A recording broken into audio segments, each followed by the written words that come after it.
കർത്താവിൻ്റെ പരിശുദ്ധ നാമം വാഴ്ത്തപ്പെടുമാറാകട്ടെ. ഇന്ന് രാത്രിയിലെ ഈ യോഗത്തിൻ്റെ അധ്യക്ഷൻ reverend Itty Abraham, national convener reverend Thomas Mathew, national secretary brother Thomas കിടങ്ങാലിൽ, national treasurer brother Shaji Maniyat, മറ്റ് കൗൺസിൽ മെമ്പേഴ്സ്, വിവിധ പെന്തക്കോസ്ത് സഭകളുടെ ലീഡേഴ്സ്, ക്രിസ്തുയേശുവിൽ ബഹുമാന്യരും ശ്രേഷ്ഠന്മാരുമായ കർത്തൃ ശുശ്രൂഷകന്മാർ,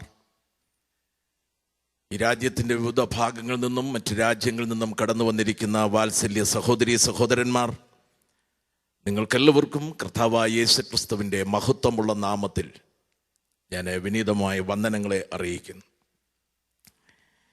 കർത്താവിൻ്റെ ദാസൻ ഇവിടെ ഓർപ്പിച്ചതുപോലെ ഈ രാജ്യത്ത് കടന്നു വന്ന് നിങ്ങളോടൊരുമിച്ച് കർത്താവിനെ ആരാധിപ്പാനും കർത്താവായ യേശുക്രിസ്തുവിൻ്റെ ഒരു എളിയ സാക്ഷിയായി നിങ്ങളുടെ നടുവിൽ നിൽക്കുവാനും ദൈവം അവസരം നൽകി. അതിനെ മുഖാന്തരമായി തീർന്ന വാത്സല്യ കർത്തൃദാസന്മാർ, വളരെ പ്രാർത്ഥിക്കുകയും വളരെ അധ്വാനിക്കുകയും ചെയ്ത കർത്താവിൻ്റെ ദാസന്മാരോട്, വിശേഷിയ നാഷണൽ കൺവീനർ ദൈവദാസന്മാരോട് എനിക്കുള്ള നന്ദിയും കടപ്പാടും അറിയിക്കുന്നു. ഈ അവസരത്തിനായി കർത്താവിനെ സ്തുതിക്കുന്നു. വീഴാതെ വണ്ണം നമ്മെ സൂക്ഷിച്ച് തൻ്റെ മഹിമാസന്നിധിയിൽ കളങ്കമില്ലാത്തവരായി ആനന്ദത്തോടെ നിർത്തുവാൻ ശക്തനായ നമ്മുടെ കർത്താവ് ഇന്ന് രാത്രി യോഗത്തിൽ എഴുന്നള്ളി വന്നിട്ടുണ്ട്. വിശ്വസിക്കുന്നവർ ഇങ്ങനെ ഹല്ലേലൂയ പറഞ്ഞാൽ പോരാ. ഞാൻ ഇന്നലെ ആദ്യ രാത്രിയിൽ ഓർപ്പിച്ചതുപോലെ ഊനമില്ലാത്ത യാഗമാണ് നാം അർപ്പിക്കേണ്ടത്. ഊനമില്ലാത്തൊരു ഹല്ലേലൂയ പറഞ്ഞാട്ടെ. ആമേൻ. ഇന്നലകളിലേക്ക് തിരിഞ്ഞു നോക്കിയാൽ നമുക്കെല്ലാവർക്കും ഒന്നുപോലെ പറയുവാൻ കഴിയുന്ന സാക്ഷ്യമുണ്ട്. എൻ്റെ കഷ്ടതയിൽ ദൈവം എനിക്ക് തുണയായിരുന്നു. എൻ്റെ വേദനയിൽ അവൻ എനിക്ക് ആശ്വാസമായിരുന്നു. എൻ്റെ ബലഹീനതയിൽ അവൻ എൻ്റെ ബലമായിരുന്നു. എൻ്റെ രോഗത്തിൽ അവൻ എൻ്റെ സൗഖ്യമായിരുന്നു. എൻ്റെ ഇല്ലായ്മയിൽ യേശു എൻ്റെ സമ്പത്തായിരുന്നു. എത്ര പേർക്ക് കരങ്ങൾ ഉയർത്തിക്കൊണ്ട് ഈ സാക്ഷ്യം പറഞ്ഞവനെ മഹത്വപ്പെടുത്തുവാൻ കഴിയും? ഈ യേശു കർത്താവ് ഇന്നലെയും ഇന്നും എന്നേക്കും അനന്യനാണ്, മാറാത്തവനാണ്. അവൻ്റെ വിശ്വസ്തതയ്ക്കായി ഞാൻ കർത്താവിന് സ്തോത്രം ചെയ്യുന്നു. ദൈവവചനത്തിൽ നിന്ന് ഒരു വാക്യം, ഒരു തിരുവചന ഭാഗം വായിച്ച് പരിശുദ്ധാത്മാവിൻ്റെ ഹൃദയത്തിൽ പ്രേരണ നൽകിയ, എന്നെ പഠിപ്പിച്ച ചില ചിന്തകൾ നിങ്ങളുമായി പങ്കുവെക്കുവാനാണ് ഇന്ന് രാത്രി ഞാൻ ആഗ്രഹിക്കുന്നത്. യോഹന്നാൻ്റെ സുവിശേഷം 2-ാം അധ്യായം അതിൻ്റെ 1 മുതലുള്ള വാക്യങ്ങൾ ഞാനിവിടെ വായിക്കുന്നു. 3-ാം നാൾ ഗലീലയിലെ കാനാവിൽ ഒരു കല്യാണമുണ്ടായി. യേശുവിൻ്റെ അമ്മ അവിടെ ഉണ്ടായിരുന്നു. യേശുവിനെയും ശിഷ്യന്മാരെയും കല്യാണത്തിന് ക്ഷണിച്ചിരുന്നു. വീഞ്ഞ് പോരാതെ വരികയാൽ യേശുവിൻ്റെ അമ്മ അവനോട് അവർക്ക് വീഞ്ഞില്ല എന്ന് പറഞ്ഞു. യേശു അവളോട്, സ്ത്രീയെ, എനിക്കും നിനക്കും തമ്മിൽ എന്ത്? എൻ്റെ നാഴിക ഇതുവരെ വന്നിട്ടില്ല എന്ന് പറഞ്ഞു. അവൻ്റെ അമ്മ ശുശ്രൂഷക്കാരോട്, അവൻ നിങ്ങളോട് എന്തെങ്കിലും കൽപ്പിച്ചാൽ അത് ചെയ്യുവീൻ എന്ന് പറഞ്ഞു. അവിടെ യഹൂദന്മാരുടെ ശുദ്ധീകരണ നിയമം അനുസരിച്ച് 2-3 പറ വീതം കൊള്ളുന്ന 6 കൽപാത്രം ഉണ്ടായിരുന്നു. യേശു അവരോട്, ഈ കൽപാത്രങ്ങളിൽ വെള്ളം നിറപ്പീനെന്ന് പറഞ്ഞു. അവർ വക്കോളവും നിറച്ചു. ഇപ്പോൾ കോരി വിരുന്നുവാഴിക്ക് കൊണ്ടുപോയി കൊടുപ്പീൻ എന്നവൻ പറഞ്ഞു. അവർ കൊണ്ടുപോയി കൊടുത്തു. അതെവിടെ നിന്ന് എന്ന് വെള്ളം കോരിയ ശുശ്രൂഷക്കാരല്ലാതെ വിരുന്നുവാഴി അറിഞ്ഞില്ല. വീഞ്ഞായി തീർന്ന വെള്ളം വിരുന്നുവാഴി രുചി നോക്കിയാറെ മണവാളനെ വിളിച്ചു. എല്ലാവരും ആദ്യം നല്ല വീഞ്ഞും ലഹരി പിടിച്ച ശേഷം എളുപ്പമായതും കൊടുക്കുമാറുണ്ട്. നീ നല്ല വീഞ്ഞ് ഇതുവരെയും സൂക്ഷിച്ചു വെച്ചുവല്ലോ എന്നവനോട് പറഞ്ഞു. യേശു ഇതിനെ അടയാളങ്ങളുടെ ആരംഭമായി ഗലീലയിലെ കാനാവിൽ വെച്ച് ചെയ്ത് തൻ്റെ മഹത്വം വെളിപ്പെടുത്തി. അവൻ്റെ ശിഷ്യന്മാർ അവനിൽ വിശ്വസിച്ചു. പുതിയ നിയമത്തിലെ 4 സുവിശേഷ ഗ്രന്ഥങ്ങളിൽ വച്ച് യോഹന്നാന്റെ സുവിശേഷത്തിന് ഏറെ പ്രാധാന്യതയുണ്ട്. മത്തായിയും മർക്കോസും ലൂക്കോസും എഴുതുവാൻ വിട്ടുപോയ ഒത്തിരി കാര്യങ്ങൾ അപ്പോസ്തലനായ യോഹന്നാൻ തൻ്റെ ഗ്രന്ഥത്തിൽ എടുത്ത് പ്രസ്താവിച്ചിട്ടുണ്ട്. കാനാവിലെ കല്യാണം ഇത് യോഹന്നാന്റെ സുവിശേഷത്തിൽ മാത്രം പറഞ്ഞിരിക്കുന്ന കാര്യമാണ്.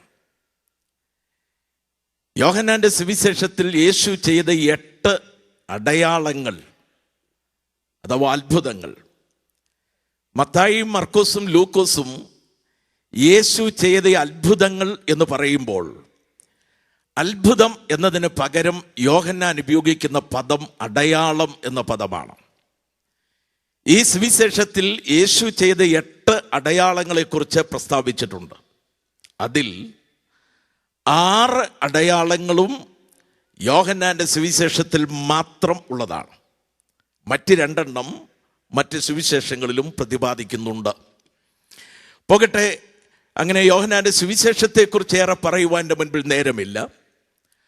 വളരെ സുപരിചിതമായ ഒരു തിരുവചന ഭാഗമാണ് ഇന്ന് രാത്രി നാം ഇവിടെ വായിച്ചു കേട്ടത്. ധാരാളം പ്രഭാഷണങ്ങൾ അഭിഷക്തന്മാരായ ദൈവദാസന്മാരിലൂടെ ഈ തിരുവചന ഭാഗത്തു നിന്ന് നാം ശ്രദ്ധിക്കുകയും ചെയ്തിട്ടുണ്ട്.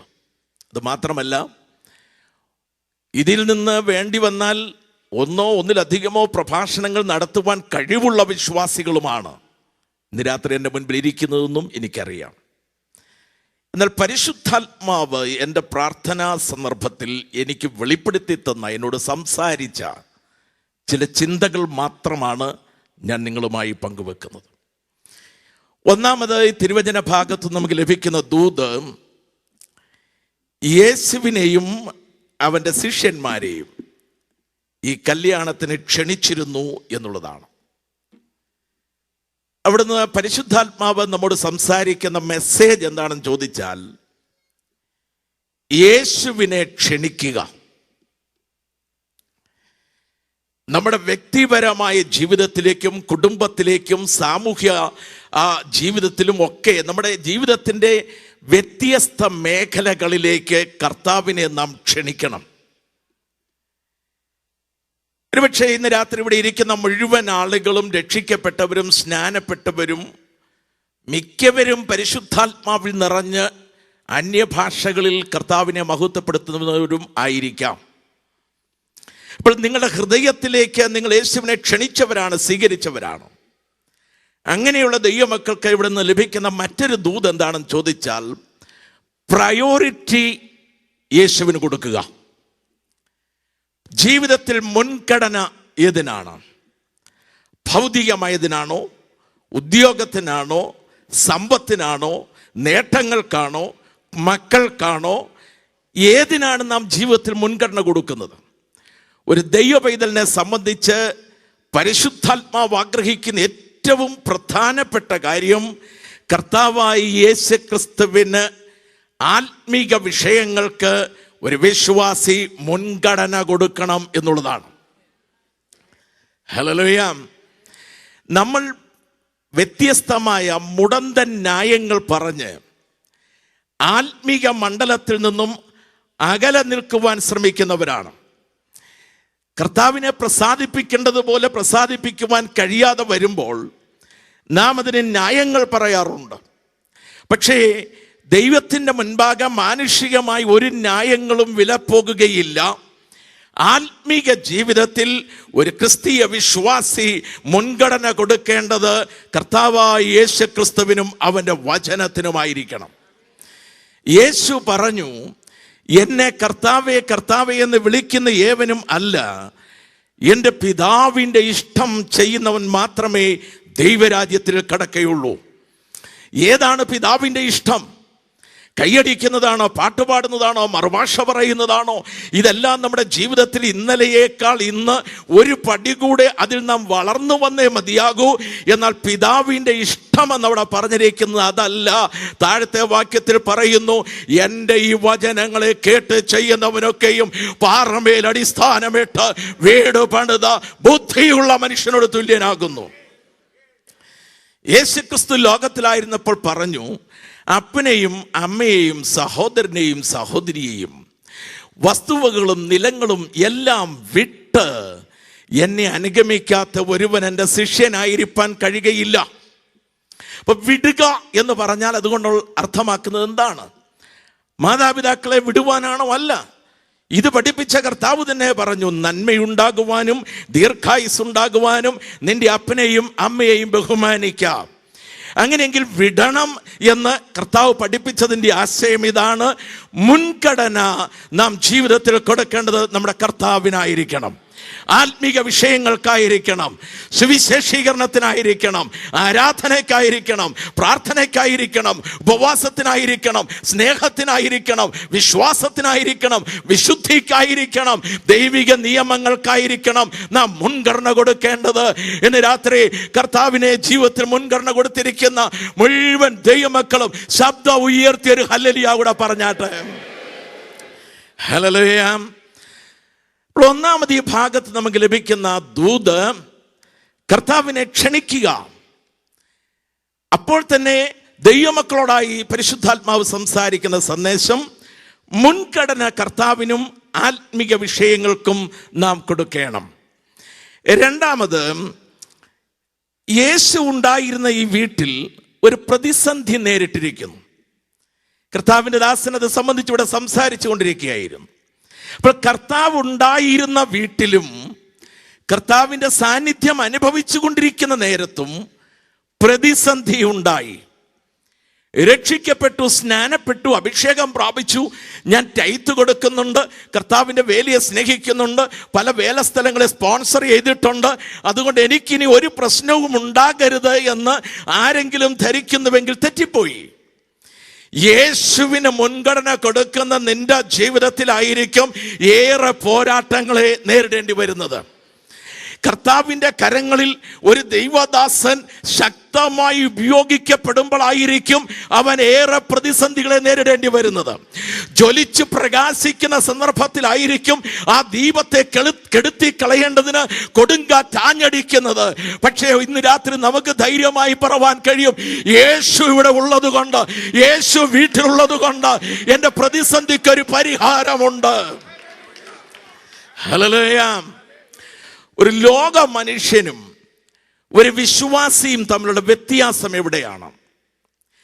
ലോക മനുഷ്യന് പ്രയാസങ്ങൾ, പ്രശ്നങ്ങൾ, പ്രതിസന്ധികൾ ഉണ്ടാകുമ്പോൾ, നിരാശപ്പെടുത്തുന്ന വാക്കുകൾ നാലു വശത്തു നിന്നും അവനെതിരെ ആഞ്ഞടിക്കുമ്പോൾ, ഭീഷണി മുഴക്കുന്നവരുണ്ടാകുമ്പോൾ, ഒരു ലോക മനുഷ്യൻ ഏറ്റവും നിരാശനായി പിറുപിറുപ്പിൻ്റെയും ആവലാതിയുടെയും സംശയത്തിൻ്റെയും നിരാശയുടെയും വാക്കുകൾ പറയുവാൻ തുടങ്ങും. ചിലർ തങ്ങളുടെ ജീവിതം തന്നെ അവസാനിപ്പിച്ച് കളയും. എന്നാൽ ഒരു ആത്മീകൻ എത്ര ശക്തമായ പ്രതിസന്ധിയെ നേരിടുന്ന നേരത്തും അവൻ ഉറച്ചു നിന്നുകൊണ്ട് പറയും, ദൈവത്തെ സ്നേഹിക്കുന്നവർക്ക്, നിർണയപ്രകാരം വിളിക്കപ്പെട്ടവർക്ക് എൻ്റെ കർത്താവ് സകലവും നന്മയ്ക്കായി കൂട്ടിയിണക്കുന്നവനാണ്. അനുഭവമുള്ള ദൈവമക്കൾ കരങ്ങളൊന്ന് അടിച്ച് കർത്താവിന് മഹത്വം കൊടുത്താട്ട്. ദൈവത്തെ സ്നേഹിക്കുന്നവർക്ക്, നിർണയപ്രകാരം വിളിക്കപ്പെട്ടവർക്ക് അവൻ സകലവും നന്മയ്ക്കായി കൂട്ടിയിണക്കുന്ന കർത്താവാണ്. Praise the lord, praise the lord, praise the lord. ഊനമില്ലാത്തൊരു ഹല്ലേലൂയ പറഞ്ഞാട്ട് ദൈവമക്കളെ, ആമേൻ. അപ്പോൾ യേശു ഉണ്ടായിരുന്ന വീട്ടിലും പ്രതിസന്ധി ഉണ്ടായി. നമുക്ക് പ്രശ്നങ്ങൾ ഉണ്ടാകാം, രോഗങ്ങൾ ഉണ്ടാകാം, കഷ്ടതയുണ്ടാകാം, നിനക്കെതിരെ കൂട്ടുകെട്ടുകൾ ഉണ്ടാകാം, നിനക്കെതിരെ അതേ വ്യർത്ഥമായ ആലോചനകൾ ഉണ്ടായി എന്ന് വരാം. പക്ഷേ നിരാശപ്പെടരുത്. ഉറച്ചു നിന്ന് പറ, ഇത് എൻ്റെ ദൈവം എനിക്ക് നന്മയ്ക്കായി കൂട്ടിയിണക്കും. ഈ രോഗം നന്മയ്ക്കായി അവനെ കൂടി വ്യാപരിപ്പിക്കും. ഈ പ്രതിസന്ധിയിൽ ഒരു നന്മയുണ്ട്, ഈ രോഗത്തിലൊരു നന്മ അവൻ കരുതിയിട്ടുണ്ട്, ഈ വേദനയിലൊരു നന്മ അവൻ കരുതിയിട്ടുണ്ട്, ഈ കയ്പിനകത്തൊരു മധുരം അവൻ വെച്ചിട്ടുണ്ട്. എൻ്റെ കർത്താവിൻ്റെ വാഗ്ദത്തമാണ്, എന്നെ മാനിക്കുന്നവനെ ഞാൻ മാനിക്കും, ഞാൻ നിന്നെ വാലല്ല തലയാക്കും. നീ അവരുടെ പക്ഷം ചേരേണ്ടി വരികയില്ല, അവർ നിന്റെ പക്ഷം ചേരും. നീ നിന്ദിക്കപ്പെട്ടവരുടെ നടുവിൽ ദൈവം നിന്റെ ശിരസ്സ ഉയർത്തും. നീ കയ്പ് അനുഭവിച്ച അവൻ മധുരം നൽകാൻ പോകുകയാണ്.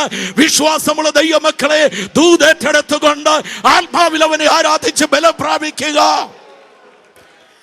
ഹല്ലേലൂയ. ബഥാന്യയിലെ ലാസറിന്റെ ഭവനത്തെ കർത്താവ് ഏറ്റവും സ്നേഹിച്ചിരുന്നു. നമുക്കറിയാം, ലാസർ ദീനമായി കിടന്നു. യേശുവിനെ അറിയിച്ചതാണത്. പക്ഷെ യേശു പോയില്ല. ലാസർ മരിച്ചതും യേശു പറഞ്ഞു. ലാസർ നിദ്ര കൊള്ളുന്നു എന്ന് കർത്താവ് പറഞ്ഞല്ലോ. യേശു പോയില്ല. 4-ാം ദിവസം യേശു അവിടെ ചെന്നു.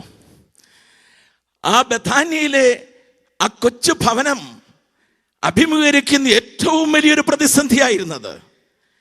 യേശുവിനെ വിവരം അറിയിച്ചിട്ടും കർത്താവ് പോയില്ല. പക്ഷെ 4-ാം ദിവസം അവൻ അവിടെ ചെന്നു. അവിടെ നിന്ന് എനിക്കൊരു ദൂത് മനസ്സിലായി. എൻ്റെ കർത്താവ് നേരത്തെ വരുന്നവനല്ല, വളരെ താമസിക്കുകയുമില്ല. Praise the Lord.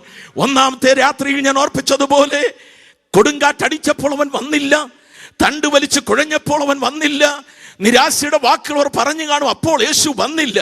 1, 2, 3 യാമങ്ങളിലും എൻ്റെ യേശു വന്നില്ല. പക്ഷേ പടക് മുങ്ങുന്നതിന് മുൻപ് അവൻ വരും. പടക് മുങ്ങുന്നതിന് മുന്നമേ അവൻ വരിക തന്നെ ചെയ്യും. അതിനാണ് കർത്താവിന്റെ സമയം എന്ന് പറയുന്നത്. ദൈവം തന്റെ സമയത്ത് തന്റെ ഭക്തന്മാർക്ക് വേണ്ടി അത്ഭുതങ്ങൾ ചെയ്യുന്നവനാണ്. ആമേൻ. 3-ാമത്തെ മെസ്സേജ്, കല്യാണ വീട്ടിൽ പ്രതിസന്ധി ഉണ്ടായപ്പോൾ യേശുവിൻ്റെ അമ്മയായ വിശുദ്ധ മറിയം കർത്താവിൻ്റെ അടുക്കൽ വന്ന് ഈ കാര്യങ്ങൾ പറഞ്ഞു.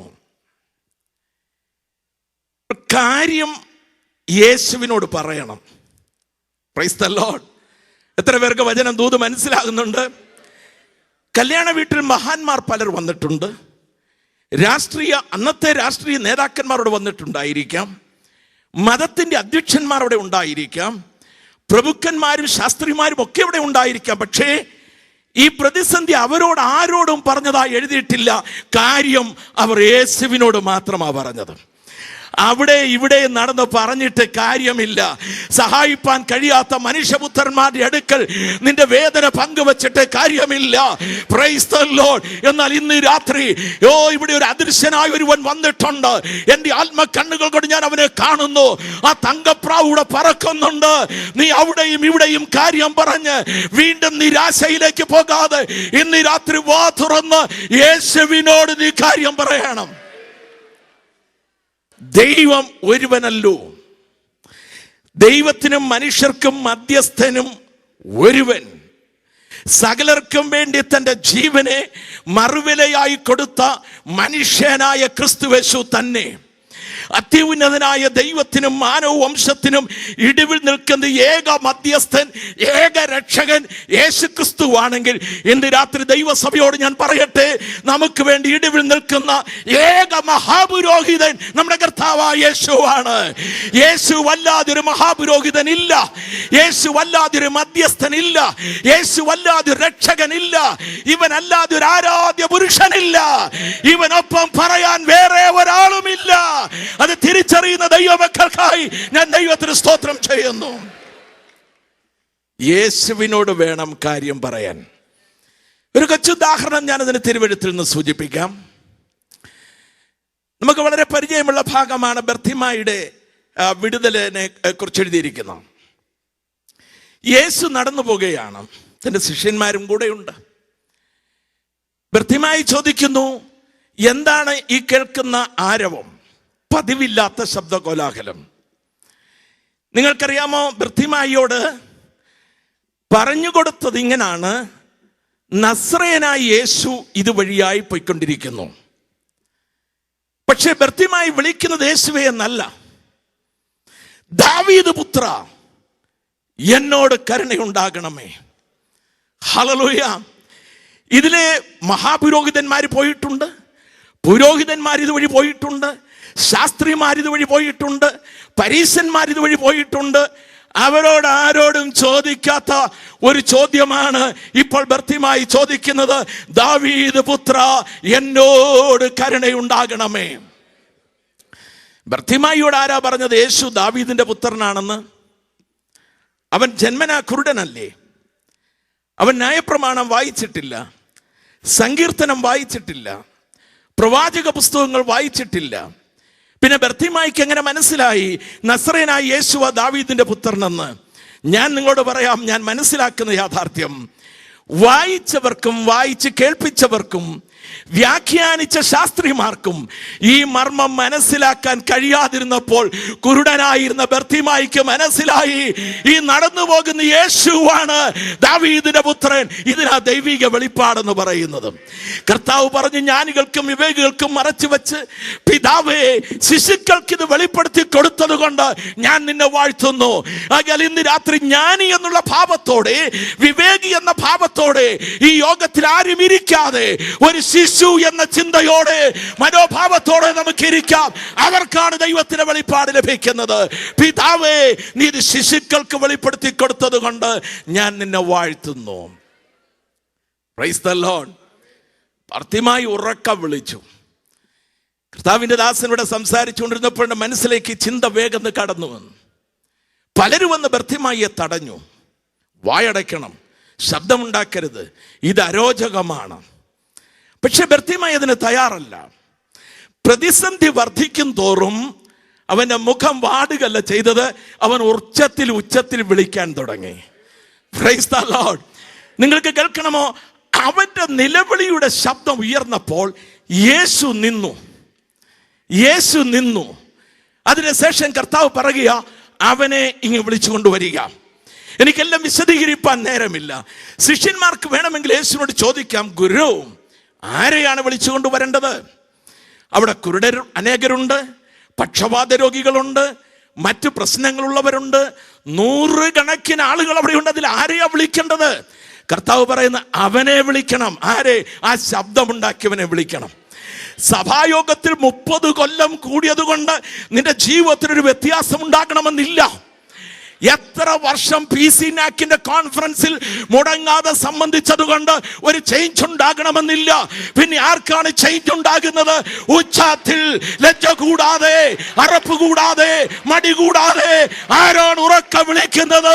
അവന് വേണ്ടിയാണ് ഇന്ന് രാത്രി കർത്താവ് ഇവിടെ വന്നിരിക്കുന്നത്. അവനെയാണ് വിളിച്ചു കൊണ്ടുവരേണ്ടത്. Price the lord, praise the lord, praise the Lord. യേശുവിന്റെ നാമം ഉറക്ക വിളിക്കുവാൻ താല്പര്യമുള്ളവര് തങ്ങളുടെ വലങ്കരങ്ങൾ ഉയർത്തി യേശു എന്നു പറഞ്ഞാട്ട് ഉറക്ക പറയാൻ, യേശു, യേശു, യേശു. അവന്റെ നാമം ഇവിടെ മുഴങ്ങി നിൽക്കട്ടെ. അവന്റെ നാമം വിളിക്കുന്നവർക്കാണ് വിടുതൽ. ഹല്ലേലൂയ. പറഞ്ഞ അവനെ വിളിച്ചുകൊണ്ട് വാ. അവനെ കൊണ്ടുവന്ന് യേശുവിന്റെ മുൻപിൽ നിർത്തി. നിങ്ങൾക്ക് ഭാവിക്കാൻ കഴിയുന്നുണ്ടോ? ബർത്തിമായുടെ അടുക്കൽ ചെന്ന് യേശു നിന്നെ വിളിക്കുന്നെന്ന് പറഞ്ഞപ്പോൾ ബർത്തിമായുടെ ആ മനോഭാവം, അവനെ ചാടി എഴുന്നേറ്റ് മുന്നോട്ട്, കണ്ണു കാണത്തില്ലല്ലോ, തപ്പിത്തപ്പിയുള്ള അവൻ്റെ ആ വരവ്, ഇതൊക്കെ ഒന്ന് മനസ്സിൽ കണ്ടേ. നമ്മൾ സഭായോഗത്തിൽ പോകുന്ന പോലെ അല്ല ഇവൻ ഇപ്പോൾ വരുന്നത്. Price the Lord. പാസ്റ്റർ സങ്കീർത്തനം വായിച്ചതിന്റെ ശേഷം പ്രബോധനം കൂടെ പറഞ്ഞ് നിർത്താറാകുമ്പോൾ കയറി വരുന്ന ആ രീതിയിലല്ല ഇവൻ വരുന്നത്. അവന്റെ മുഖത്തൊരു ആവേശമുണ്ട്, അവന്റെ മുഖത്തൊരു പ്രസന്നതയുണ്ട്. അവൻ പ്രാപിക്കാനാ പോകുന്നത്. Price the Lord. സമയം തികയ്ക്കാൻ പോകുകയല്ല അവൻ. താമസിച്ച് എന്ന് നേരത്തെ പോകുവാനായിട്ടല്ല അവൻ കടന്നു പോകുന്നത്. പാസ്റ്റർക്ക് നിയന്ത്രണം ഏർപ്പെടുത്തുവാനല്ല അവൻ കടന്നു പോകുന്നത്.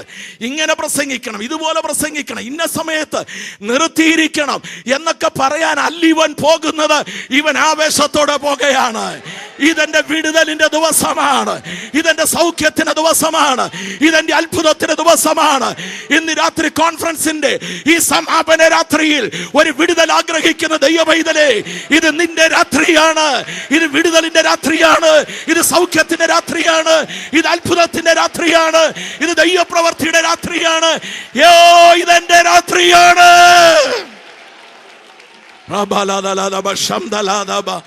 ഹല്ലേലൂയ. അവനെ കൊണ്ടുവന്ന് യേശുവിന്റെ മുൻപിൽ നിർത്തി. യേശു അവനോടൊരു ചോദ്യം ചോദിച്ചു, ഞാൻ നിനക്ക് എന്ത് ചെയ്തു തരണം? കർത്താവേ, അങ്ങേക്ക് അറിയരുതോ? എൻ്റെ മുഖത്തൊന്ന് നോക്കിയാൽ, അവന്റെ മുഖത്ത് നോക്കിയാൽ അറിയാം അവൻ എന്തോ ആവശ്യമെന്ന്. ഇത് യേശുവിനും അറിയാം, നമ്മേക്കാൾ നന്നായി കർത്താവിനറിയാം. പക്ഷേ നിന്റെ അധരം കൊണ്ട്, നിന്റെ ഭാഷയിൽ നിന്റെ വാക്കുകളിൽ നിന്റെ ആവശ്യം എന്താണെന്ന് നീ പറഞ്ഞെങ്കിൽ മാത്രമേ ദൈവത്തിന്റെ പ്രവൃത്തി വെളിപ്പെടുകയുള്ളൂ. ഹല്ലേലൂയ. ഇന്ന് രാത്രി കോൺഫറൻസിൽ വന്ന് കൂടിയത് കൊണ്ടായില്ല. എന്താണ് നിന്റെ ആവശ്യമെന്ന് നിന്റെ ഭാഷയിൽ, നിന്റെ വാക്കുകളിൽ ലജ്ജ കൂടാതെ, മടി കൂടാതെ ഉറക്കെ പറയുക.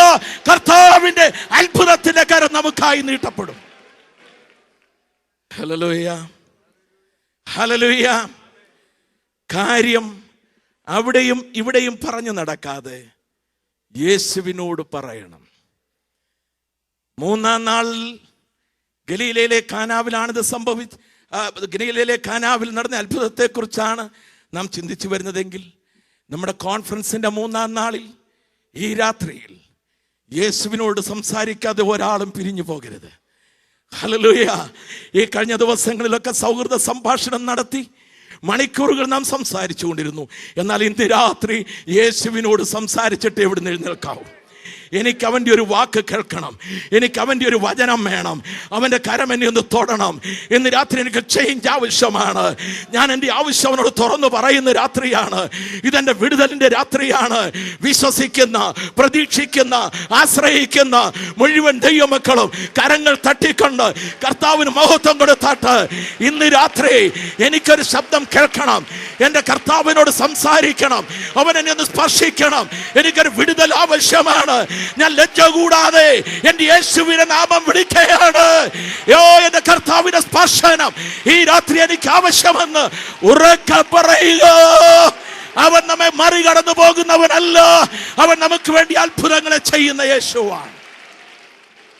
ഹല്ലേലൂയ. ഈ തിരുവചന ഭാഗത്ത് നിന്ന് നമുക്ക് ലഭിക്കുന്ന നാലാമത്തെ ചിന്ത,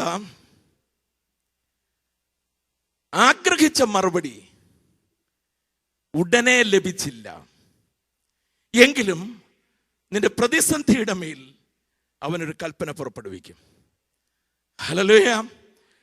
വിശുദ്ധ മറിയം ചെന്ന കർത്താവിനോട് കാര്യം പറഞ്ഞെങ്കിലും യേശു വേണ്ടതുപോലെ പ്രതികരിച്ചില്ല. ഒരുപക്ഷെ മറിയം വിചാരിച്ചു കാണും, ഇപ്പോൾ തന്നെ തന്റെ മകൻ ഒരു അത്ഭുതം ചെയ്ത് വീട്ടിലെ പ്രശ്നത്തിന് പരിഹാരം ഉണ്ടാക്കും. പക്ഷെ കർത്താവ് പറയുന്നു, സ്ത്രീയെ, എനിക്കും നിനക്കും തമ്മിൽ എന്ത്?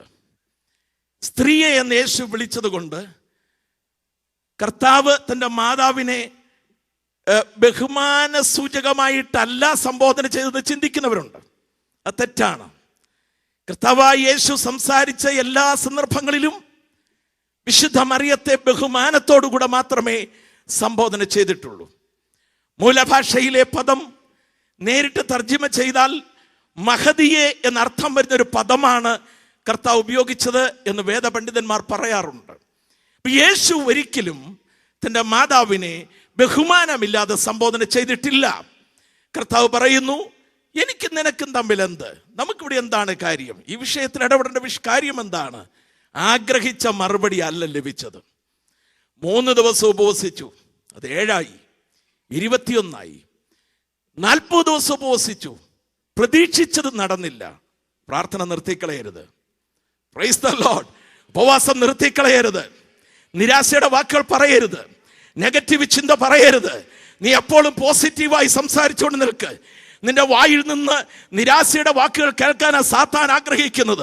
എന്നാൽ നിന്റെ അധരങ്ങളിൽ നിന്ന് പ്രത്യാശയുടെ വചനം കേൾക്കാനാണ് പരിശുദ്ധാത്മാവ് ആഗ്രഹിക്കുന്നത്. ആകിയാൽ ഇന്ന് രാത്രി ഉറക്കെ പ്രത്യാശയുടെ വചനം പറ, വിശ്വാസത്തിന്റെ വചനം പറ. അടുത്തിരിക്കുന്ന ആള് ബലഹീനനാണെങ്കിൽ വിശ്വാസത്തിന്റെ വാക്കുകൾ പറഞ്ഞ് ഒന്ന് ബലപ്പെടുത്തിക്കേ. അടുത്തിരിക്കുന്ന ആള് രോഗിയാണെങ്കിൽ ആ ആളിനെ ഒന്ന് ശക്തീകരിക്കുവാൻ നിങ്ങളുടെ വാക്കുകൾ പ്രയോജനപ്പെടട്ടെ. ആഗ്രഹിച്ച മറുപടി ഉടനെ ലഭിച്ചില്ലെങ്കിലും അവൻ ഒരു കൽപ്പന തക്ക സമയത്ത് പുറപ്പെടുവിക്കും. എത്ര പേർക്ക് അനുഭവമുണ്ട്?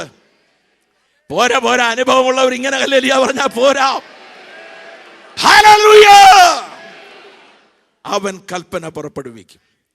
എമ്മൗസിലേക്ക് പോയ ശിഷ്യന്മാർ തമ്മിൽ തർക്കിക്കുകയും വാദിക്കുകയും ചെയ്തുകൊണ്ടാണ് പോകുന്നത്. അവർ തർക്കിക്കുന്ന വിഷയം എന്താണെന്ന് നമുക്കറിയാം. അവരോട് ചേർന്ന് യേശു നടന്നു. പക്ഷെ യേശുവാണെന്ന് അവർക്ക് മനസ്സിലായില്ല. യേശുവരോട് ചോദിച്ചു, നിങ്ങൾ എന്തിനെക്കുറിച്ചാണ് ഈ സംസാരിക്കുന്നത്?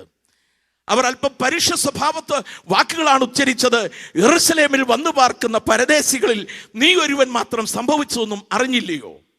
അതിന്റെ ശേഷം സ്ത്രീകൾ കല്ലറയ്ക്കൽ പോയതും കർത്താവിനെ കണ്ടില്ല, അവൻ ഉയർത്തു എന്നും ഒക്കെ ഞങ്ങളുടെ അടുക്കൽ വന്ന് ഞങ്ങളെ പരിഭ്രമിപ്പിച്ചു എന്ന വാർത്തകളൊക്കെ അവർ യേശുവിനോട് പറഞ്ഞു. അപ്പോൾ കർത്താവ് അവരോട് സംഭാഷിക്കാൻ തുടങ്ങി. തിരുവെഴുത്തുകളിൽ പറഞ്ഞിരിക്കുന്നത്, അഥവാ മോശയുടെ ന്യായപ്രമാണത്തിലും സങ്കീർത്തനത്തിലും പ്രവാചക പുസ്തകങ്ങളിലും എല്ലാം തന്നെക്കുറിച്ച് പറഞ്ഞിരിക്കുന്നത് അവർക്ക് വ്യാഖ്യാനിച്ചു കൊടുത്തു. വ്യാഖ്യാനം കേട്ടുകൊണ്ടിരുന്നപ്പോൾ അവരുടെ ഹൃദയം കത്തുവാൻ തുടങ്ങി. ദൈവവചനം കേൾക്കുമ്പോൾ ദൈവജനത്തിന്റെ ഹൃദയത്തിനൊരു ജ്വലനം ഉണ്ടാകണം. Price the lord, praise the Lord. ആ ജ്വലനം ഉണ്ടാകുമ്പോൾ എന്ത് സംഭവിക്കുന്നറിയാമോ? നിങ്ങളുടെ നാവുകൾ ചലിക്കാൻ തുടങ്ങും.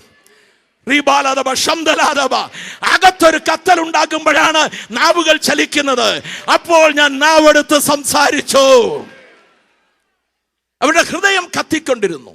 ഇതാ സന്ധ്യയാകുന്നു, സൂര്യൻ അസ്തമിക്കുന്നു, ഇരുട്ട് വ്യാപിക്കുവാൻ തുടങ്ങി. യേശു മുന്നോട്ട് പോകുന്ന ഭാവം കാണിച്ചു. അതാണ് നമ്മുടെ ചിന്താവിഷയം. യേശു മുന്നോട്ട് പോകുന്ന ഭാവം കാണിച്ചു എന്ന് പറഞ്ഞാൽ പോകാനല്ല, എന്നാൽ പോകുന്ന ഭാവമാണ് കാണിച്ചത്. Price the Lord. എന്തിനാ ഈ ഭാവം കാണിക്കുന്നതെന്ന് അറിയാമോ?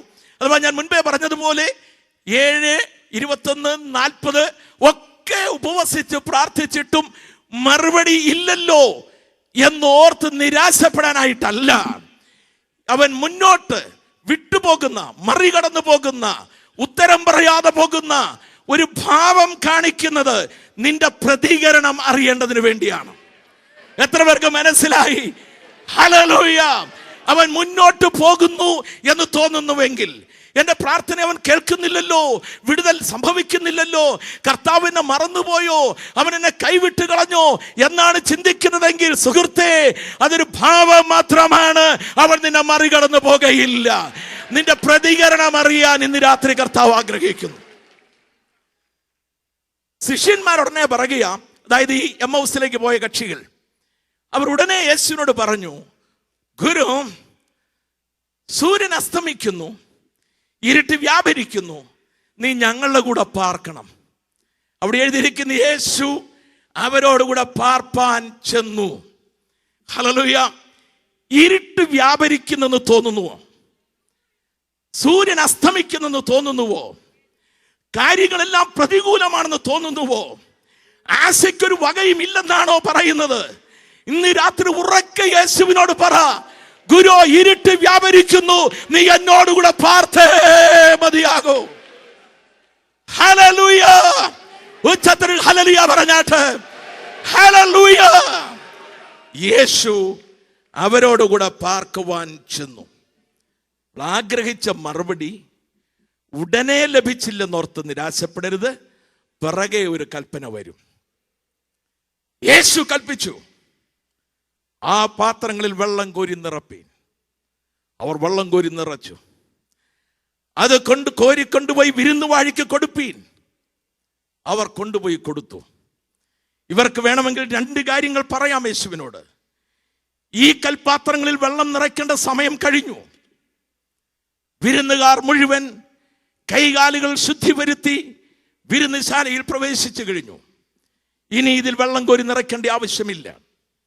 അല്ല, പച്ചവെള്ളം കോരി വിരുന്നുവാഴിക്ക് കൊണ്ടുപോയി കൊടുക്കുവാൻ അങ്ങ് കൽപ്പിക്കുന്നുവെങ്കിൽ ഞങ്ങൾ അതിനെ ഭയപ്പെടുന്നു എന്ന് വേണമെങ്കിൽ അവർക്ക് പറയാം. പക്ഷെ അവർ ചോദ്യം ചെയ്തില്ല, അവർ സംശയിച്ചില്ല, അവർ അറച്ചു നിന്നില്ല. യേശു പറഞ്ഞത് അതുപോലെ അനുസരിച്ചു. ഞാൻ ഇന്ന് രാത്രി ദൈവമക്കളോട് ദൂത് പറയാം. നിങ്ങളും നിങ്ങളുടെ അത്ഭുതവും തമ്മിലുള്ള അകലം 100 മൈലല്ല, അനുസരണത്തിന്റെ അകലമാണ്. ഇന്ന് രാത്രി എത്ര പേര് ദൈവത്തിന്റെ വചനം, ദൈവത്തിന്റെ കൽപ്പന, അവന്റെ വാഗ്ദത്തങ്ങൾ, അവന്റെ സന്നിധിയിലെടുത്തിരിക്കുന്ന തീരുമാനങ്ങൾ അനുസരിപ്പാൻ തയ്യാറാകും? അനുസരണത്തിന്റെ അകലത്തിലാണ് നിങ്ങളുടെ അത്ഭുതം കാത്തു നിൽക്കുന്നത്. സ്തോത്രം. വെള്ളം കോരിയവർക്ക് മാത്രമേ മനസ്സിലായുള്ളൂ ഇത് എവിടെ നിന്നാണെന്ന്. യേശുവിനും അറിയാം, വേറെ ആർക്കും മനസ്സിലായില്ല. അവിടെ നിന്ന് പരിശുദ്ധാത്മാവിലേക്ക് നൽകിയ സന്ദേശം, ദൈവം ഒരനുഗ്രഹം നിങ്ങൾക്ക് തരുമ്പോൾ അത് എവിടെ നിന്നാണെന്ന് ലോകം അറിയത്തില്ല. Price the lord, praise the Lord.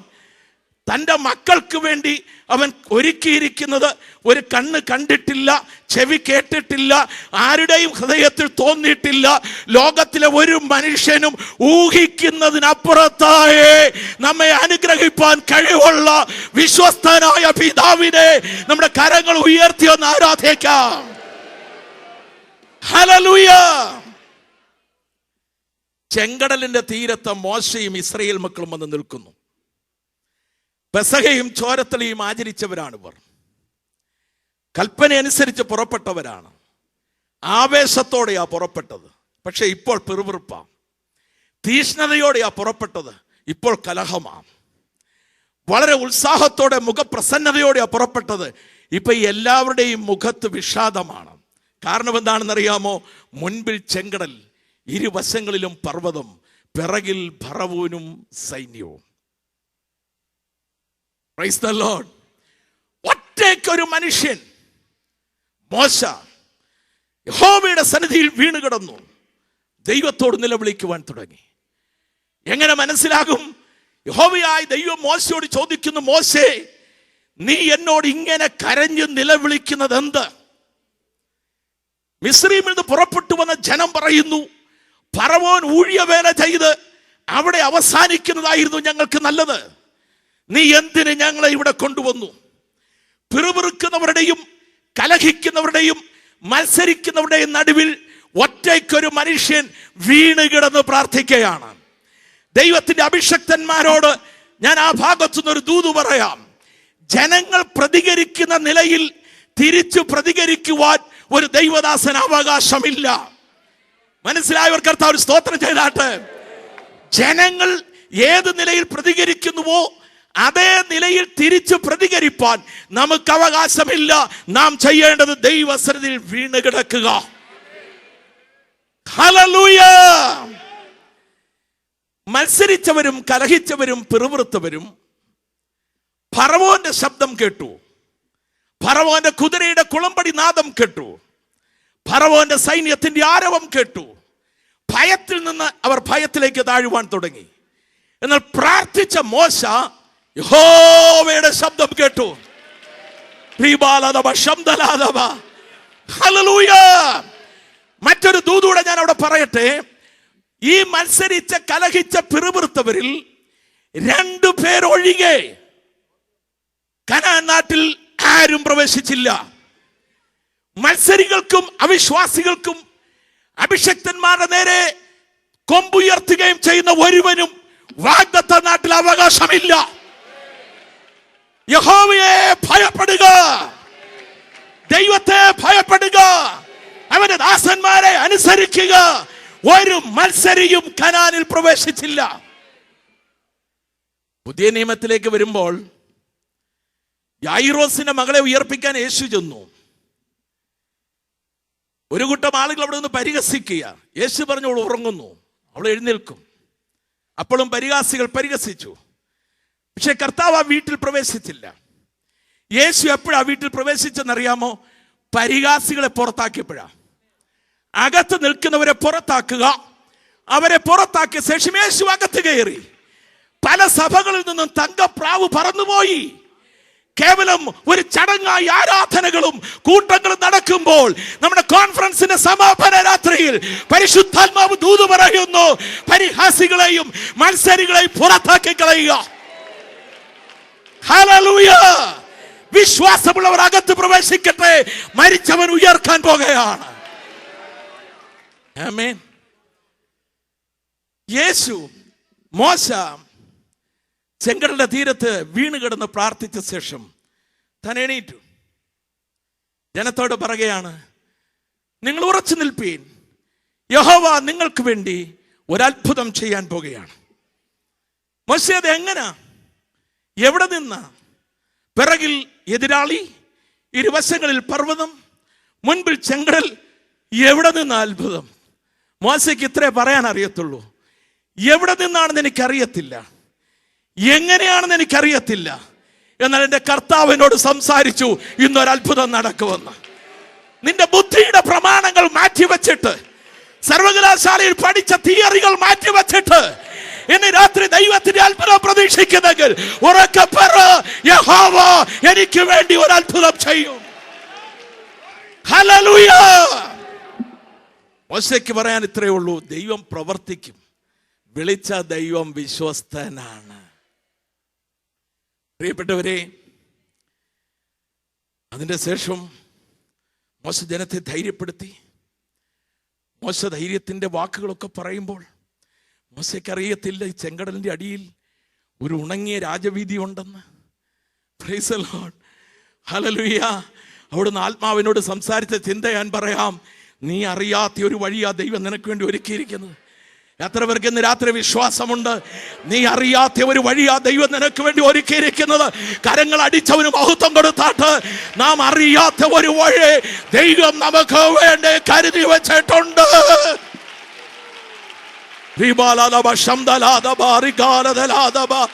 Hallelujah, hallelujah. മോശയ്ക്ക് അറിയത്തില്ലായിരുന്നു അങ്ങനെ ഒരു വഴിയുണ്ടെന്ന്. ആരംഭരാത്രിയിൽ ഞാൻ ഓർപ്പിച്ചതുപോലെ ബെഥസ്ദാ കുളക്കരയിൽ കിടക്കുന്നവൻ പറയുന്നത്, എന്നെ അവിടെ കൊണ്ടാക്കാൻ ആരുമില്ല, ന്യായപ്രമാണത്തിന്റെ നിസ്സഹായത. മറ്റൊരു ചിന്ത, എനിക്കൊരു സഹായിയിൽ ഒരു സ്പോൺസർ ഇല്ലെന്നാണ് അവൻ പറയുന്നത്. രണ്ടാമതവൻ പറയുന്നത്, എനിക്ക് മുന്നോട്ട് പോകാൻ കഴിയാത്തതിന്റെ തടസ്സം ഈ മുമ്പിൽ നിൽക്കുന്നവരാ. എനിക്ക് മുമ്പേ വേറെ ചിലരെടുത്ത് ചാടുന്നു. അവൻ മുമ്പിൽ നിൽക്കുന്നവരെ കുറ്റം പറഞ്ഞ് മാറി നിൽക്കാൻ ശ്രമിക്കുക. അപ്പൊ അവൻ അന്ന് വരെ കണ്ട ഒരു മാർഗമല്ലായിരുന്നു കർത്താവിന് വേണ്ടി ഒരുക്കി കൊണ്ടുവന്നത്. Price the Lord. ദൂതൻ വരുന്നതും കുളം കലങ്ങുന്നതും രോഗി അതിൽ ചാടുന്നതും സൗഖ്യം പ്രാപിക്കുന്നത് അവൻ കണ്ടിട്ടുള്ളൂ. നീ കണ്ടതിന് വിപരീതമായി, നീ പരിചയിച്ചതിന് വ്യത്യസ്തമായി, നീ മനസ്സിലാക്കിയിരിക്കുന്നതിന് വ്യത്യസ്തമായി അവന്റെ മക്കൾ ഒരു പുതിയ വഴി ദൈവം നിങ്ങൾക്ക് വേണ്ടി കരുതിയിട്ടുണ്ട്. നീ അറിയാത്ത ഒരു വഴിയാണ് ദൈവം കരുതി വച്ചിരിക്കുന്നത്. സ്തോത്രം. മോശ ഒരിക്കൽ പോലും ചിന്തിച്ചിട്ടില്ല തമ്പുരാൻ ഈ ചെങ്കടലിനെ രണ്ടായി വിഭജിക്കുമെന്ന്. കാരണം അങ്ങനെ ഒരു സംഭവം അതുവരെ ലോകത്തിൽ ഉണ്ടായിട്ടില്ല. അപ്പൊ മോശ ഒരിക്കലും ചിന്തിച്ചിട്ടില്ല ഈ ചെങ്കടലിനെ വിഭജിച്ച് ദൈവം തങ്ങളെ അക്കരയ്ക്ക് കൊണ്ടുപോകുമെന്ന്.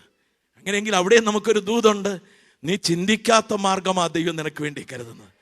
അനുഭവമുള്ള വിശ്വാസമുള്ള ദൈവമക്കൾ എല്ലാവരുടെ ചേർന്ന് ഊനമില്ലാത്തൊരു ഹല്ലേലൂയ പറഞ്ഞാട്ട് ദൈവമക്കളെ ഒന്നും കൂടി ആർപ്പോടെ. അറിയാത്ത വഴി ഒരുക്കുന്ന ദൈവത്തിന് സ്തോത്രം. ചിന്തിക്കാത്ത പാത ഒരുക്കുന്ന ദൈവത്തിന് സ്തോത്രം.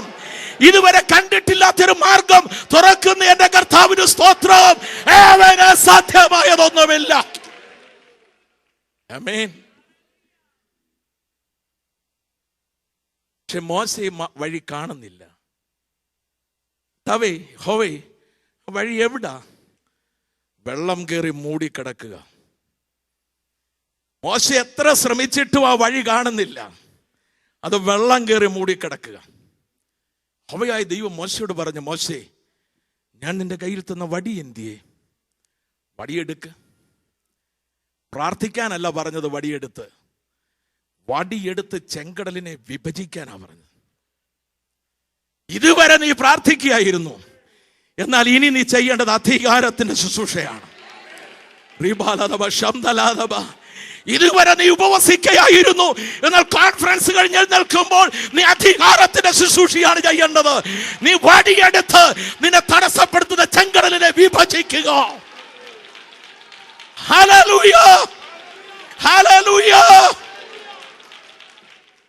മോശ വടിയെടുത്ത് ചെങ്കടലിനെ വിഭജിച്ചു. ഞാൻ ആ ഭാഗം അവിടെ നിർത്തട്ടെ. എന്നാൽ ഈ വഴി കാണാതെ വണ്ണം വെള്ളം അതിനെ അടച്ചു വെച്ചിരുന്നെങ്കിൽ ഇന്ന് രാത്രി ദൈവം നിനക്ക് വേണ്ടി ഒരുക്കിയിരിക്കുന്ന വിടുതലിന്റെ മാർഗം, അനുഗ്രഹത്തിന്റെ വഴികൾ നീ ഇന്ന് വരെ കാണാത്തത് കൊണ്ടാണ് പെറുവെറുക്കുന്നത്, ഇന്ന് വരെ കാണാത്തത് കൊണ്ടാണ് അവിശ്വസിക്കുന്നത്. അത് വെള്ളം അടച്ചിട്ടിരിക്കുക, വെള്ളം അടച്ചു വെച്ചിരിക്കുക. സംശയം, അവിശ്വാസം, പിറപിറപ്പ്, കലഹം, അവലാതി, വിശുദ്ധിയില്ലായ്മ, വിശ്വാസമില്ലായ്മ, സ്നേഹമില്ലായ്മ, ഐക്യതയില്ലായ്മ, ഇതാ നിന്റെ വഴിയെ അടച്ചു വെച്ചിരിക്കുക. ഇന്ന് രാത്രി ആത്മാവിൽ എഴുന്നേൽക്ക്, ഇരട്ടി ശക്തി പ്രാപിച്ച് എഴുന്നേൽക്ക്. വഴി അടച്ചു വെച്ചിരിക്കുന്ന ആ വെള്ളത്തോട് മാറിപ്പോകുവാൻ കൽപ്പിക്കുക. അധികാരത്തിന്റെ ശുശ്രൂഷ ചെയ്യുക. ആമേൻ. ദൈവം ഒരു വഴി തുറക്കുമ്പോൾ അത് എവിടെ നിന്ന് എങ്ങനെയെന്ന് ലോകം അറിയത്തില്ല. ചിന്തിക്കാത്ത വഴി, പ്രതീക്ഷിക്കാത്ത മാർഗം, ഇതുവരെ കണ്ടിട്ടില്ലാത്ത മാർഗം, പ്രൈസ് ദി ലോർഡ്, നിന്റെ ബുദ്ധിയിൽ തോന്നിയിട്ടില്ലാത്ത മാർഗം കർത്താവ് നിനക്ക് വേണ്ടി തുറക്കുന്നവനാണ്. വിശ്വാസമുള്ളവരെല്ലാവരും കൂടെ ഒന്നും കൂടെ ഹല്ലേലൂയ പറയാമോ? ഹല്ലേലൂയ. ഏറ്റവും ഒടുവിലത്തെ ചിന്തകൾ പറഞ്ഞ് ഞാൻ അവസാനിപ്പിക്കുന്നു. വിരുന്നുവാഴി വീട്ടുടയവനെ, മണവാളനെ വിളിച്ചു. മണവാളനോടൊരു ചോദ്യം ചോദിക്കുന്നുണ്ട് അവിടെ. എല്ലാവരും ആദ്യം ശ്രേഷ്ഠമായതും പിന്നീട് എളുപ്പമായതും കൊടുക്കുമാറുണ്ട്. നീ എന്താ ഇങ്ങനെ ചെയ്തത്? ഞാൻ ആ ഭാഗം ധ്യാനിച്ചപ്പോൾ പരിശുദ്ധാത്മാവ് എന്നോട് സംസാരിച്ച ദൂത്, എല്ലാവരും തരുന്നത് പോലെ അല്ല കർത്താവ് നിനക്ക് തരുന്നത്. Price the Lord. മനുഷ്യൻ അപ്പക്കണ്ണം തരാനായിട്ട് ബന്ധപ്പെടുമ്പോൾ എൻ്റെ ദൈവം നിനക്ക് തരുമ്പോൾ അവൻ സമൃദ്ധിയായി തരുന്നവനാണ്. എല്ലാവരും തരുന്നത് പോലെ അല്ല, അവൻ തരുമ്പോൾ സമൃദ്ധമായി തരുന്ന കർത്താവാണ്. ഹല്ലേലൂയ. മനുഷ്യൻ ചിക്കൻ ഫീഡ് കൊടുക്കുമ്പോൾ ദൈവം ലയൺ ഫീഡാ തരുന്നത്. Price the Lord. നമുക്കറിയാം, നാട്ടിൽ കോഴിയെ വളർത്തുന്നവർ ഒരു ചാക്ക് ഗോതമ്പ് അതിന്റെ ചാക്കിന്റെ കുത്ത് പൊട്ടിച്ചങ്ങോട്ട് ഇട്ട് കൊടുക്കാറില്ല. അമ്മ ഒരു പിടി ഗോതമ്പ് വാരി ബാ ബാ ബാ എന്ന് കോഴിയെ വിളിച്ചിട്ട് വെതറുകയാണ്. 30 പ്രാവശ്യം കൊത്തിയെങ്കിലേ 3 ഗോതമ്പ് മണി അതിന്റെ ചുണ്ടിൽ ലഭിക്കുകയുള്ളൂ. മനുഷ്യൻ ചിക്കൻ ഫീഡ് തരത്തുള്ളൂ, എന്നാൽ ദൈവം നിനക്ക് തരുമ്പോൾ ലയൺ ഫീഡ് തരും. സ്തോത്രം, സ്തോത്രം, സ്തോത്രം. മുമ്പേ ദൈവത്തിന്റെ ദാസന്മാരോട് ഓർപ്പിച്ചതുപോലെ ഈ രാജ്യത്ത് നിങ്ങൾ കടന്നു വന്നു. സർവശക്തനായ ദൈവം നടത്തിയ വഴികൾ ഓർത്താൽ ഈ കോൺഫറൻസിന്റെ സമാപന സമയം നൃത്തം ചെയ്ത് അവനെ ആരാധിച്ചിട്ടേ പോകാവൂ. എല്ലാവരും തരുന്നത് പോലെയല്ല എൻ്റെ കർത്താവ് എനിക്ക് നൽകിയത്, എൻ്റെ തലമുറയ്ക്ക് നൽകിയത്. എല്ലാവർക്കും കൊടുക്കുന്നത് പോലെയല്ല എൻ്റെ ദൈവം എന്നെ അനുഗ്രഹിച്ചിരിക്കുന്നത്. അതുകൊണ്ട് എനിക്ക് ആരാധിക്കാതിരിക്കാൻ കഴിയത്തില്ല. എല്ലാവരും തരുന്നത് പോലെയല്ല അവൻ നമ്മെ അനുഗ്രഹിക്കുന്നത്. ലാസ്റ്റ് ചിന്ത, ഏറ്റവും ഒടുവിലത്തെ ചിന്ത, ഈ അത്ഭുതം ചെയ്തത് എന്തിനായിരുന്നു? 2 കാര്യങ്ങളോടെ പറയുന്നുണ്ട്. ഒന്ന്, അവന്റെ മഹത്വം വെളിപ്പെടുത്തേണ്ടതിനായിരുന്നു. 2, തൻ്റെ ശിഷ്യന്മാരുടെ വിശ്വാസം വർദ്ധിക്കേണ്ടതിനായിരുന്നു. ഈ കോൺഫറൻസ് കർത്താവിൻ്റെ മഹത്വം വെളിപ്പെടേണ്ടതിന്, ഈ കോൺഫറൻസ് നമ്മുടെ വിശ്വാസം വർദ്ധിക്കേണ്ടതിന്, യേശു ചെയ്ത ഓരോ അടയാളവും ഓരോ അത്ഭുതവും നമ്മുടെ വിശ്വാസം വർദ്ധിക്കേണ്ടതിനും അവന്റെ നാമം മഹത്വപ്പെടേണ്ടതിനും ആയിരിക്കട്ടെ. അവന്റെ നാമം മഹത്വപ്പെടേണ്ടതിനുമായിരിക്കട്ടെ. ഹല്ലേലൂയ. ഒന്നും കൂടെ കർത്താവിനൊരു ഹല്ലേലൂയ പറയാമോ? ദൈവമായ കർത്താവ് വചനങ്ങളാൽ നമ്മെ അനുഗ്രഹിക്കുമാറാകട്ടെ.